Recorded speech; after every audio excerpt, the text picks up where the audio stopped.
bonus demografi itu beban demografi. I'm very optimistic. 50 ya. Mau nanya ke tiga-tiga out of 0 to 10, Yes. apa outlooknya mungkin tahun ini kayak how optimistic are you? Coba mulai dulu aja. Kalau ngeliat matriks-matriks sebagai warga negara Indonesia ya, and a macro perspektif ya, yes, bentar lagi kita bonus demografi, bentar lagi semua di umur produktif.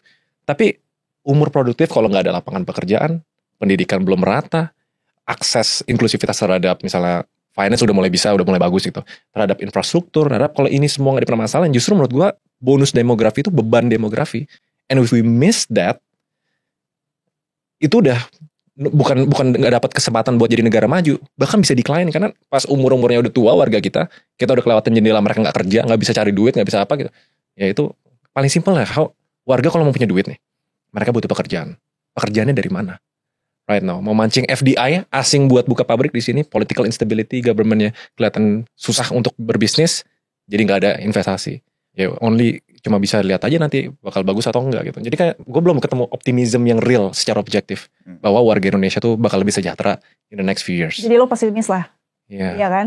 Iya. Pesimis realistis. What's the benefit of being pessimistic in your stance gitu? Jadi kalau orang overly optimistic dan gak lihat realita pada sebenarnya, ngerasa baik-baik aja. Jadi gak prepare something.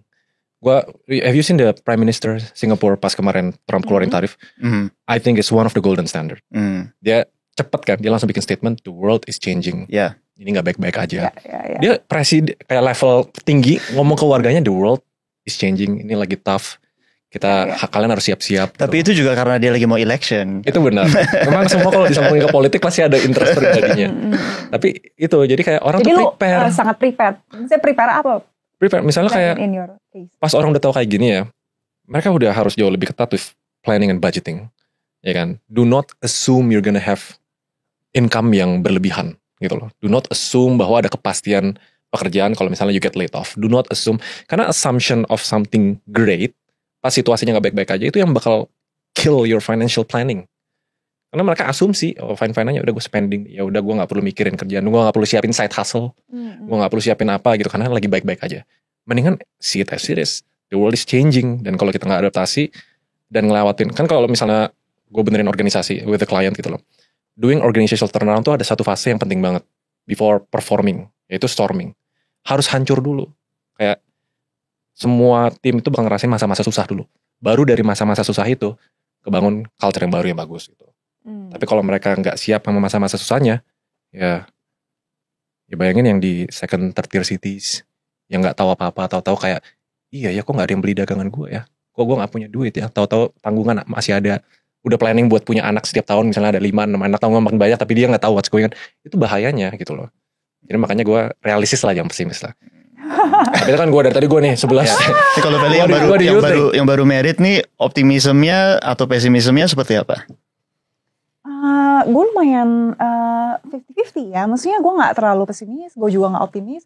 Biasa-biasa aja sih sebenarnya. Karena maksudnya gue tahu dan we've been through pandemic and several, maksudnya di 2015 juga not a good time ya. Maksudnya in a not very good time, kita tahu bahwa itu cycles dan itu cuma roda yang lagi di bawah aja. Dan gak perlu terlalu bergumul lama ya di situ ya. Karena tahu bahwa the time will comes and let's prepare for that, build something. When the time comes kita bisa rips gitu. Jadi menurut gue sih biasa-biasa aja sebenarnya, bukan optimis atau pesimis yang penting menurut gue, tapi kayak what we do in this current time gitu. Karena in current time pasti ada crisis, pasti ada opportunity juga, tapi kayak kita ngapain di sekarang gitu. Jadi that's something yang more interesting to me ya. I really like that a lot. 5 dari 10 berarti? 5 dari 10. 5 dari 10. 50 lah dari 100 kan, benchmarknya 100 nih. I really like what you say, karena I always tell my team juga, di semua siklus itu ada opportunity. Yaitu adalah you need to know exactly what to do at the right time. There's always opportunity gitu. Itu setuju. So you are also like 50-50 something? Enggak, sebenarnya ini spektrum karena I'm very optimistic. Okay. Justru sekarang beda optimistic. Berarti kan lumayan komplit ya? Iya, jadi I'm very optimistic about the state of the world in particular. Karena, kenapa? Latar belakang gue sebenarnya sebagai ekonom ya. Satu, gue ekonomi. Kalau kita lihat dalam equation di dunia ekonomi tentang pertumbuhan suatu negara atau suatu dunia, the only real sustainable growth adalah teknologi, innovation. Ya. Dan sekarang is the best time in the whole world for you to be technologist. Karena ada advent of artificial intelligence, of AI. and it's gonna accelerate the increase in standard of living and quality of life in ways that kita masih belum mengerti sekarang. Betul. Having said that, who will reap the benefit of this growth? Tidak akan merata. Itu dia. Jadi pertanyaannya adalah bagaimana kita memposisikan negara kita agar penduduk kita juga bisa ikut dalam improving ekonominya dunia. Dan kedudukan negara kita juga bisa ikut naik down juga. Dan I think that kebanyakan orang bilang ini kita ada kesempatan 20 tahun ke depan 2045 Indonesia emas. In my opinion, the next 5 years is super important. It is. Kalau kita mengambil langkah yang salah dalam 5 tahun ke depan, we're not in a good position to win long term. Setuju. Jadi ya I say optimistic but cautiously optimistic untuk memastikan bahwa pertumbuhan dunia ini Indonesia juga bisa dapat kedapatan yang cukup besar gitu kira-kira. Maka gue ganti jawaban gue. Overly cautiously optimistic gitu deh. Soalnya kalau gue dilabelnya pesimis jadi negatif kan. Gak apa-apa juga gitu. Tapi itu benar. Contohnya gini deh. Cara paling gampang buat gue jelasin ke orang tuh kayak gini. Di balik semua krisis kan selalu ada opportunity. Kayak kita lihat the Forbes 100 list sebelum revolusi digital informasi kan. Yeah. Those list itu orang-orang yang di infrastructure kayak oils dan lain-lain gitu kan. Tiba-tiba dalam hitungan top cuma berapa tahun tiba-tiba sekarang tech gitu. Yes. Dan revolusi kan makin lama makin cepat ya, dari industri satu habis itu ke digital, habis itu ke AI. Itu tuh kalau ditarik chartnya itu bener-bener exponential banget. Yes. It's getting shorter and shorter, dan kayaknya AI ini salah satu yang bakal jadi puncaknya before AGI. Pas udah AGI dan kita belum ready marketnya, itu udah menurut gue udah bisa jadi the end nih. Tapi setiap ada siklus perubahan yang drastis selalu muncul raja-raja baru. Iya. Pertanyaannya siapa? Betul. Jadi kan lebih ke apa yang udah kita siapin untuk menjadi raja-raja baru. Terus kalau dilihat dari perspektif Indonesia, apa yang Indonesia punya untuk dia bisa jadi raja baru. Yes. Dan kalau analis kan bilangnya apa? Kita top 4 ya. 2050 tuh kita ekonomi keempat gitu kan. Itu harusnya berapa? 11.000, 13.000 GDP per kapita kalau salah. Tapi kalau dilihat jangka pendeknya sekarang kan, you have to do a lot of things rasanya. Yes, Next 5 to 10 years itu, bahkan kalau kata-kata ex-ministers mereka bilang, there is no room for mistake. There is no room to make the wrong decision. Semua harus do it right, atau kita kelihatan window ini kita nggak punya stance. Instead of jadi raja, kita jadi kacungnya raja gitu misalnya. Yeah. Nah itu yang bikin gue lebih cautious. I want to put my faith in the government, karena mau nggak mau masa depan negara tuh dari yang mengaturnya. Yeah. Itu yang paling bikin gue pesimis gitu loh. And it's okay juga, lo gak usah merasa itu tidak baik gitu. Ya udah gue jadi pesimis lagi. Maksudnya karena ada orang-orang seperti dia, to your voices juga, orang jadi tahu bahwa dia harus fear, dia harus ada hope, harus pesimistik, harus. Jadi misalnya pemerataan informasinya jauh lebih merata thanks to your voices juga. So you should be proud of that. Generasinya juga udah makin parah kan. Yeah. Kayak people getting richer, poorer getting poorer. Terus, aduh lupa deh, ada satu matrix yang very concerning buat gue juga. Tapi gue lupa. Nanti lanjut discussion lagi. Gue tanya nih Raymond, lu kan tadi kan mention tentang Forbes 100, ini richest in the world lah ya. Kira-kira dalam 20-30 tahun terakhir itu perubahannya cukup drastis ya pecking ordernya. Kalau gue tanya lu, nih buat pertanyaan buat kalian berdua, bisa tebak gak kalau kita lihat top 100 richest di Indonesia, Forbes, dalam 20-30 tahun terakhir, kita kalau compare dari sebelumnya sampai sekarang, perubahannya seperti apa? Bisa guess gak kalian? Still the same, right? Masih sama, mungkin yang maju renewable kan berarti sekarang kan. Jadi 95% 95% masih sama, mungkin generational perubahan atau ada sosok-sosok lain dalam grup yang sama. Energy lah, misalnya atau energy and banking kan, basically those two. Dan orang-orangnya sama juga, grup-grupnya juga sama juga. Gitu. Ada benang merahnya. Jadi maka dari itu. Barito barulah. Yes, so I think that there are some that has done really really well, dan semoga ini harapannya gue adalah Indonesia dapat memberi kesempatan untuk anak muda Indonesia. Biar kedepannya kita bisa melihat bahwa inovasi-inovasi baru, renewables, EV opportunity, or anything else, itu bisa digarap juga oleh sosok-sosok baru lah gitu lah kira-kira. And I think that's what's needed biar kita bisa bertumbuh sebagai negara. Ini ease of doing business kan, and the infrastructure buat bikin anak-anak muda ini bisa ini kan. I mean looking at China, kayak mereka tahu perang ini tuh bakal didagang gitu loh. Mereka punya advanced manufacturing fund. Government put a lot of money untuk kayak semua entrepreneur ngebangun manufacturingnya. Walaupun very tightly control. Tapi setidaknya ada ekosistemnya kan. Sedangkan sekarang look at emerging markets yang bikin orang-orang kaya baru di Indonesia. Renewable, EV dan lain-lain. If you trace most of that, itu pasti ada unsur politicization ya. Kayak lu mau masuk harus lewat orang tertentu. Oh harus ada komisarisnya ini, harus ada apa gitu. It's not true innovation. Itu innovation di handcuff sama keperluan politiknya mereka. Hmm. Hence, if you want the private sector, warga benar-benar bisa thrive dengan sendirinya kan, harus ada sedikit liberalismenya atau kayak terbukaannya, dan kasih mereka enough support buat mereka bisa grow dengan sendirinya. Atau pakai cara yang China gitu loh, government turun tangan tapi nggak berdasarkan politisasi gitu loh.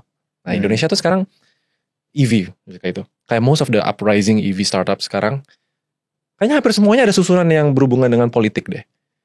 Kayak pas dapat perizinannya, pas dapat apanya gitu. Most of the international clients yang gue punya pasti tahu brandnya. Kena import quota, dipalak buat harus buka pabrik di Indonesia. Itu yang bikin pesimis sih.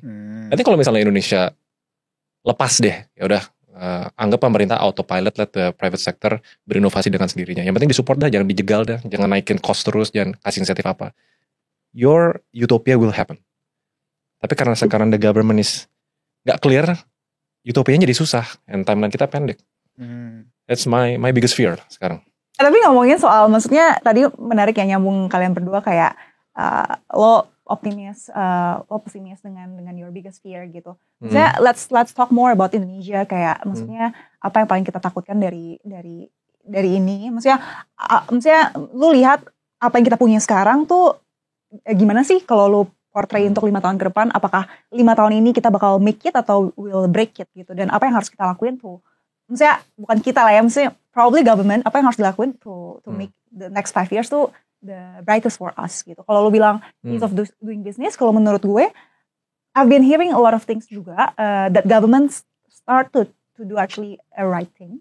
Maksudnya yang kita tahu ini kan future government soalnya, jadi harus enggak juga, maksudnya kayak gue belum di government dan gue gak punya insentif apa-apa untuk support atau hate the government juga. I'm just being objective aja. Kayak gue mendengar, tapi gue misalnya kan kita takes time ya untuk tahu itu benar apa enggak. Dengan ada banyak kasus korupsi yang terbongkar sana sini, dan gue mendengar bahwa maksudnya mulai nih pemerintahan ini ayo balik, lu selama ini udah ambil duit dari negara, now it's time to do the right thing. Dan ada banyak asset managers di luar negeri yang bilang kayak the current president is moving too fast, cutting a lot of maksudnya hal-hal kayak gitu, dan bikin bingung. Menurut gue it's actually a good thing, tapi butuh waktu untuk lihat how it will sustainable dan maksudnya gimana ujungnya lah. Cuma menurut gue yang dibutuhin adalah lo butuh show bahwa this administration itu meritocracy. Nah, kayak lo show dong bahwa maksudnya lo bukan hanya tempatin orang-orang politis, bukan hanya orang-orang yang old people in your administration in the spotlights gitu. Ketika kita lihat ada Stella Christie gitu ya, mungkin kita nggak terlalu tahu dia gitu, tapi kita nggak perlu tahu nih siapa orang-orang, kita nggak perlu orang-orang terkenal. Ketika itu yang lebih banyak yang kita butuhin. Benar. Dan ya butuh waktu untuk ini ya proof dia track record-nya bagus atau enggak. Cuma maksudnya at least show dong bahwa ada lo orang-orang bener yang lo tempatin di tempat yang bener juga. Itu akan give us at least for me hope sih. Bahasa pendeknya intinya pemerintah tolong orang-orangnya yang becus dong. Tolong komunikasinya yang bagus dong. Dan tunjukin kerjaan lo. Gitu kan basically. Mantap bos. Being a public servant itu noble loh. Kayak analoginya dengan apapun yang kita punya sekarang, skill, resource dan lain-lain, we serve the public. Itu kan sebenarnya konsepnya being a public servant. Jadi pejabat tuh harusnya begitu kan. Tapi karena sekarang driven by greed, hutang balas budi, hutang politik, kayak dapat posisi ini kan selalu ada harganya. There's no single position in the government yang strategik yang gak ada harganya. Pasti ada harganya. Either they owe someone, itu yang bikin jadi kayak meritocratic layer-nya hilang. Karena they know jabatan itu hadiah, bukan amanah. Itu kalau bahasa muslimnya. Siap, memang. Contohnya gini, you in the private sector, when you have a title, you're a C-level, founder, atau apapun itu first and foremost pertanggungjawaban. Betul. It's one of the biggest and heaviest responsibility. Sedangkan public sector sekarang jabatan adalah hadiah. A way buat supportersnya, dia give back ke supportersnya. Itu yang beda di Indonesia sekarang. Gue lupa tadi gue ngobrolin apa ya. How about you? Maksudnya gue stay back ya. Iya. Jadi menurut gue ini lah yang make or break momennya di Indonesia dalam 5-10 tahun ke depan adalah if we move too slow justru. You know, the media talks a lot about cost and budget belakangan ini kan ya. Ramai bantang budgetnya negara. But I think the biggest cost for us is opportunity cost. Karena ini tinggal 5 tahun ke depan, the world order is changing. Dan Trump is executing on his campaign promises, yaitu dia ingin merubah the whole world, not just the way that people trade, tapi the whole world economy juga. Karena sekali lagi, the big title of this whole story adalah the US versus China. Jadi Indonesia yang posisinya kita selama ini selalu adalah non-alliance ya. Secara policy kita adalah non-alliance netral. Bagaimana kita bukan hanya menjadi leader di Southeast Asia, tapi bagaimana kita juga bisa menjadi leader dalam this new economic order or the new economic way of doing things.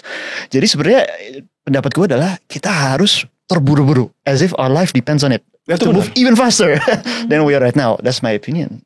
Itu benar. How for the government to move even faster? You have to put people with meritocracy into those layers. Itu caranya. Nah itu di situ gue pesimis. Itu di situ gue. The best people, the smartest one, the most ambitious dan yang paling noble nih. Kalau dia ditaruh in the system that is the government right now, dia nggak bisa ngapa-ngapain.